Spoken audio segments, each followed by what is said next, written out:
To explore the hidden forces, both in our own lives and in the larger framework of the universal manifestation and the evolution of consciousness over time, a new way of knowing needs to be developed, one that can experience and interact with these hidden forces on a more direct and aware manner.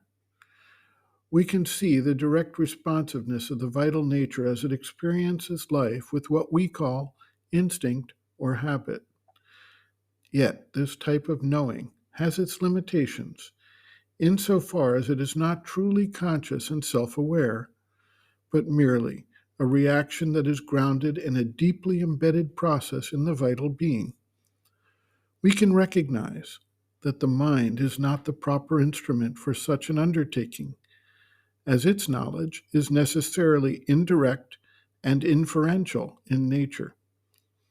Relying on sense impressions and interpretations, the mind is unable to fully comprehend and understand forces that act outside its normal range.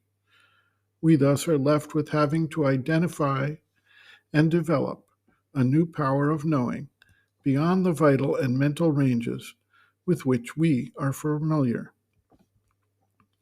In his various writings, Sri Aurobindo identifies and describes various planes of awareness and powers of consciousness that exceed the mental level and operation.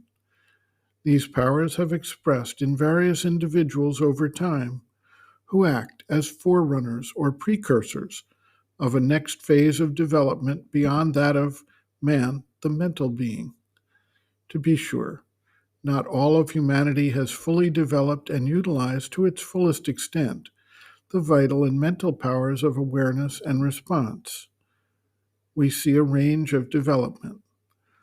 At the peak of this development, we can identify those who have had a touch of powers beyond the mind, powers which can be called intuitive or spiritual, and which are based on direct knowing through oneness of consciousness between the subject and the object.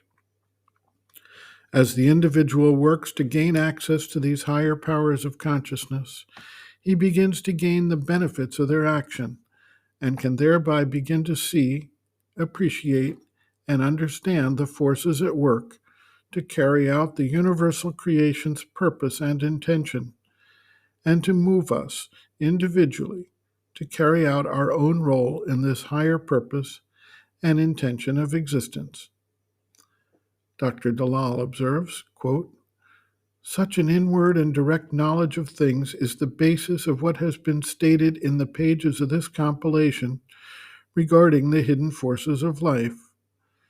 Dealt with herein are the diverse forces which act on us, determining the course of events, influencing our thoughts, feelings, and actions, affecting our moods, health, and level of energy, pulling the human being to nether depths or beckoning him towards lofty heights. Spoken of in this book are also the hidden forces behind evolution and beneficent forces which man can learn more and more to draw upon. Many of the passages in the book not only explain the nature of the various forces, but also provide practical guidance in relation to both helpful as well as deleterious forces." End quote. Reference: Sri Aurobindo and the Mother, The Hidden Forces of Life, Preface, pages Roman 10 to Roman 11.